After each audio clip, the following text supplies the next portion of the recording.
Hello ಸ್ನೇಹಿತರೆಲ್ಲರೂ ಹೆಂಗದಿರಿ? ನಾ ಅಂತೂ ಭಾಳ ಚಲೋ ಮತ್ತು ಆರಾಮದಿ ನೋಡ್ರಿ. ಇವತ್ತು ಮತ್ತೊಂದು ಹೊಸ ವಿಡಿಯೋವನ್ನು ತಂದಿದ್ದೇನೆ ಸ್ನೇಹಿತರೆ ನಿಮಗೋಸ್ಕರ. ಅದಕ್ಕಿಂತ ಮುಂಚೆ ನೀವಿನ್ನು ನಮ್ಮ ಚಾನಲನ್ನು ಸಬ್ಸ್ಕ್ರೈಬ್ ಮಾಡ್ಕೊಳ್ಳಿಲ್ಲ ಅಂದರೆ ಸಬ್ಸ್ಕ್ರೈಬ್ ಮಾಡ್ಕೊಳ್ಳಿ, ಪಕ್ಕದಲ್ಲಿರೋ ಬೆಲ್ ಐಕಾನನ್ನು ಪ್ರೆಸ್ ಮಾಡಿ ಆಲ್ ಆಪ್ಷನ್ನ ಸೆಲೆಕ್ಟ್ ಮಾಡ್ಕೊಳ್ಳಿ.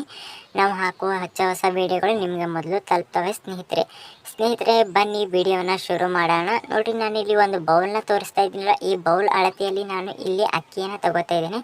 ನಾವು ನಾರ್ಮಲ್ ಮನೆಯಲ್ಲಿ ಯೂಸ್ ಮಾಡ್ತೀವಲ್ವಾ, ಸೋನಾ ಮಸೂರಿ ಅಕ್ಕಿಯನ್ನು ಮಾತ್ರ ನಾನು ಯೂಸ್ ಮಾಡ್ತಾ ಇದ್ದೀನಿ. ನೀವು ಬಾಸುಮತಿ ರೈಸ್ ಕೂಡ ಯೂಸ್ ಮಾಡ್ಬೋದು. ನೋಡಿರಿ ಸ್ನೇಹಿತರೆ, ನಾನಿಲ್ಲಿ ಒಂದು ಬೌಲ್ ಅಳತೆಯಲ್ಲಿ ಅಕ್ಕಿನ ತೊಗೊಂಡಿದ್ದೀನಲ್ವ, ಅದಕ್ಕೆ ನೋಡಿರಿ ನಾನೀಗ ನೆನೆ ಹಿಡ್ಕೊಂತ ಒಂದು 3 ಸರಿ ನಾರ್ಮಲ್ ತಣ್ಣೀರಿನಿಂದ ತೊಳ್ಕೊಳ್ತಾ ಇದ್ದೀನಿ. ನೋಡಿ ಸ್ನೇಹಿತರೆ, ನೀವು ನಾರ್ಮಲ್ ತಣ್ಣೀರಿಂದ ಒಂದು 3 ಸರಿ ತೊಳೆದ್ಬಿಟ್ಟು ನಂತರ ಒಂದು ನಾರ್ಮಲ್ ತಣ್ಣೀರು ಹಾಕಿಬಿಟ್ಟು ಅಕ್ಕಿ ಮುಳುಗುವಷ್ಟು ನೀರನ್ನು ಹಾಕಿಬಿಟ್ಟು ಒಂದು 15ರಿಂದ 20 ನಿಮಿಷ ಅದನ್ನು ನೆನೆಯಲು ಇಟ್ಬಿಡಬೇಕಾಗುತ್ತೆ ಸ್ನೇಹಿತರೆ.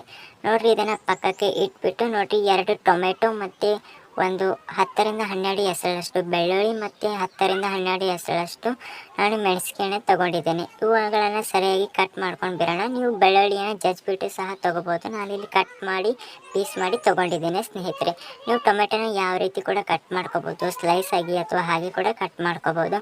ನೋಡಿ, ನಾನು ಇಲ್ಲಿ ನಿಮಗೆ ಅನುಕೂಲ ಆಗಲಿ ಅಂತ ತೋರಿಸ್ತಾ ಇದ್ದೀನಿ. ಒಗ್ಗರಣೆ ಹಾಕುವಂತಹ 3 ಟೇಬಲ್ ಸ್ಪೂನಷ್ಟು ಉಪ್ಪನ್ನು ತೊಗೊಂಡಿದ್ದೀನಿ ಮತ್ತು 2 ಟೇಬಲ್ ಸ್ಪೂನಷ್ಟು ಮಸಾಲೆಯನ್ನು ತೊಗೊಂಡಿದ್ದೀನಿ ಮತ್ತು 1 ಟೇಬಲ್ ಸ್ಪೂನಷ್ಟು ನಾನು ಅರಿಶಿಣವನ್ನು ತೋರಿಸ್ತಾ ಇದ್ದೀನಿ. ನೋಡಿರಿ, ಇಲ್ಲಿ ಮೆಜರ್ಮೆಂಟ್ ನೀವು ಇಲ್ಲಿ ಒಗ್ಗರಣೆ ಮಾಡುವಾಗ ಸಹ ಅವುಗಳನ್ನು ಹಾಕಬಹುದು. ನಾನು ಈಸಿ ಆಗಲಿ ನಿಮಗೂ ಮತ್ತು ನನಗೂ ಈಸಿ ಆಗಲಿ ಅಂತ ತೊಗೊಂಡಿದ್ದೇನೆ. ನೋಡಿ ಸ್ನೇಹಿತರೆ, ಒಂದು ಕುಕ್ಕರ್ನ ಇಟ್ಬಿಟ್ಟು ನೋಡಿರಿ ನೀವು ಪಾತ್ರೆಯಲ್ಲಿ ಸಹ ಮಾಡ್ಕೋಬೋದು. ಕುಕ್ಕರ್ ಸ್ವಲ್ಪ ಬಿಸಿಯಾದ ನಂತರ ಅದಕ್ಕೆ 4 ಟೇಬಲ್ ಸ್ಪೂನಷ್ಟು ಆಯಿಲನ್ನು ಹಾಕಿಕೊಂಡಿದ್ದೇನೆ. ನಂತರ ನೋಡಿ, ಸಾಸಿವೆ ಚಟಪಟ ಅಂತ ಸಿಡಿದ ನಂತರ ಅದಕ್ಕೆ ನಾನು ಬೆಳ್ಳುಳ್ಳಿನ ಹಾಕ್ತಾ ಇದ್ದೇನೆ. ಬೆಳ್ಳುಳ್ಳಿ ಸ್ವಲ್ಪ ಬ್ರೌನ್ ಕಲರ್ ತಿರುಗಿದ ನಂತರ ನಾನು ತೊಗೊಂಡಿರ್ತಕ್ಕಂಥ ಮೆಣಸಿನಕಾಯಿನ ಹಾಕ್ತಾ ಇದ್ದೇನೆ. ನಮ್ಮಲ್ಲಿ ಬಟಾಣಿ ಇದ್ವು ಸ್ನೇಹಿತರೆ, ಹಾಗಾಗಿ ಹಾಕ್ತಾ ಇದ್ದೇನೆ. ನಾನು ಇಲ್ಲಿ ನಾರ್ಮಲ್ ಆಗಿ ನಮ್ಮ ಮನೆಯಲ್ಲಿ ಮಕ್ಕಳು ತಿನ್ನೋದಕ್ಕೆ ಅಂತ ತರ್ತಾರಲ್ವ, ಆ ಬಟಾಣಿ. ನೀವು ಹಸಿ ಬಟಾಣಿ ಇದ್ದರೆ ಸ್ವಲ್ಪ ಕುದಿಸ್ಬಿಟ್ಟು ನಂತರ ಹಾಕ್ಬೋದು. ನೋಡಿರಿ, ಆಮೇಲೆ ನಾನು ಟೊಮೆಟೊನ ಹಾಕ್ತಿದ್ದೀನಿ. ನಾನು ಟೊಮೆಟೊ ನೋಡಿ ಸ್ಲೈಸ್ ಆಗಿ ಕಟ್ ಮಾಡ್ಕೊಂಡಿಲ್ಲ, ಸ್ವಲ್ಪ ದೊಡ್ಡದಾಗಿ ಇಷ್ಟಪಡ್ತಾರೆ ನಮ್ಮ ಮನೆಯಲ್ಲಿ, ಹಾಗಾಗಿ ಕಟ್ ಮಾಡ್ಕೊಂಡು ನೀವು ಸ್ಲೈಸ್ ಆಗಿ ಕೂಡ ಹಾಕಬಹುದು. ತರಕಾರಿಗಳಲ್ಲಿ ಯಾವುದೇ ಭೇದ ಇಲ್ಲ, ನೀವು ಯಾವ ರೀತಿ ಕಟ್ ಮಾಡ್ಕೊಂಡ್ರೆ ಅದು ಟೇಸ್ಟ್ ಅನ್ನೋದು ಒಂದೇ ಥರ ಕೊಡುತ್ತೆ ಸ್ನೇಹಿತರೆ.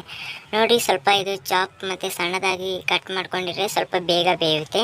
ನೋಡಿ, ಸ್ವಲ್ಪ ಮೆತ್ತಗಾದ ನಂತರ ನಾನು ತೊಗೊಳ್ಕಂತ ಉಪ್ಪು ಮತ್ತು ಮಸಾಲೆ ಮತ್ತು ಅರಿಶಿಣವನ್ನು ಹಾಕ್ತಾ ಇದ್ದೀನಿ. ಹಾಕಿಬಿಟ್ಟು ಒಂದು 2 ನಿಮಿಷ ಮಿಕ್ಸ್ ಮಾಡ್ಕೊಂಡು ಬಂದುಬಿಡೋಣ.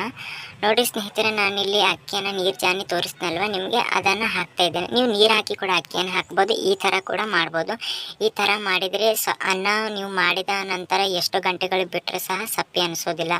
ಆ ಟೇಸ್ಟ್ ಅನ್ನೋದು ಹಾಗೆ ನೀವು ಮೊದಲು ಊಟ ಬಿಸಿಯಾಗಿ ಹೇಗೆ ತಿಂತೀರೋ ಹಾಗೆ ಇರುತ್ತೆ. ಹಾಗಾಗಿ ಈ ಥರ ಮಾಡ್ತಾಯಿದ್ದೀನಿ. ಮಸಾಲೆಯನ್ನು ಸರಿಯಾಗಿ ಹೀರ್ಕೊತ್ತೆ ಅಕ್ಕಿ. ನೋಡಿ ಸ್ನೇಹಿತರೆ, ಒಂದು 2 ನಿಮಿಷ ಸಣ್ಣದಾಗಿ ತಿರುಗಿದ ನಂತರ ನೋಡಿ ನಾನು ಯಾವ ಬೌಲ್ನಲ್ಲಿ ಅಕ್ಕಿಯನ್ನು ತೊಗೊಂಡಿದ್ದೆ ಅದೇ ಬೌಲ್ನಲ್ಲಿ 2ರಷ್ಟು ನೀರನ್ನು ಹಾಕ್ತಾಯಿದ್ದೀನಿ. ಹೆಚ್ಚು ನೀರು ಹಾಕುವ ಅವಶ್ಯಕತೆ ಇಲ್ಲ, ಏಕೆಂದರೆ ಅಕ್ಕಿ ಮೊದಲೇ ನಾವು 20 ನಿಮಿಷ ನೆನೆಸಿದ್ದ ಕಾರಣ. ನೋಡಿ, ಇದನ್ನು ಚೆನ್ನಾಗಿ ಮಿಕ್ಸ್ ಮಾಡ್ಕೊಂಡ್ರೆ ನಿಮ್ಮ ಉಪ್ಪು ಖಾರ ಏನಾದರೂ ಕಡಿಮೆ ಅನಿಸಿದರೆ ಸ್ವಲ್ಪ ಆ್ಯಡ್ ಮಾಡ್ಕೋಬೋದು. ನೋಡಿ ಸ್ನೇಹಿತರೆ, ಸ್ವಲ್ಪ ಉಪ್ಪು ಹೆಚ್ಚಿಗೆ ಇರಲಿ, ಕರೆಕ್ಟಾಗಿರಲಿ, ಸ್ವಲ್ಪ ಹೆಚ್ಚಿಗೆ ಅನಿಸೋ ಥರನೇ ಹಾಕಿ ಉಪ್ಪು, ಏಕೆಂದರೆ ರೈಸ್ ಕುದ್ದಿದ ನಂತರ ಸ್ವಲ್ಪ ಸಪ್ಪೆ ಅನಿಸೋ ಸಾಧ್ಯತೆ ಇರುತ್ತದೆ. ನೋಡಿರಿ, ಲಿಡ್ಡನ್ನು ಕ್ಲೋಸ್ ಮಾಡಿಬಿಟ್ಟು 3 ವಿಸಲ್ ಆದ ನಂತರ ನಾನು ಮತ್ತೆ ಓಪನ್ ಮಾಡಿ ತೋರಿಸ್ತಾ ಇದ್ದೀನಿ. ನೋಡಿರಿ ಸ್ನೇಹಿತರೆ, ನಿಮಗೆ ಯಾವ ರೀತಿ ನೋಡಿರಿ ನಮ್ಮ ರೈಸ್ ಅನ್ನೋದು ರೆಡಿ ಆಯಿತು. ನಮ್ಮ ಪಲಾವ್ ರೈಸ್ ತುಂಬಾ ಸಿಂಪಲ್ಲಾಗಿ ಮತ್ತು ಅಷ್ಟೇ ರುಚಿಯಾಗಿ ಆಗುತ್ತದೆ ಸ್ನೇಹಿತರೆ. ನಿಮ್ಮ ಮನೆಯಲ್ಲಿ ಒಂದ್ಸಲ ಟ್ರೈ ಮಾಡಿ ಮತ್ತು ಇಂಥ ಹೊಸ ವೀಡಿಯೋಗಳು ನಮ್ಮ ಚಾನಲಲ್ಲಿ ದೊರೆಯುತ್ತೆ ಮತ್ತು ಹೋಮ್ ಟಿಪ್ಸ್ ವಿಡಿಯೋಗಳು ಸಹ ನಮ್ಮ ಚಾನಲಲ್ಲಿ ದೊರೆಯುತ್ತವೆ ಸ್ನೇಹಿತರೆ. ಮತ್ತೆ ಸಿಗೋಣ. ಧನ್ಯವಾದಗಳು ವಿಡಿಯೋ ನೋಡಿದ್ದಕ್ಕೆ. ಬಾಯ್ ಬಾಯ್.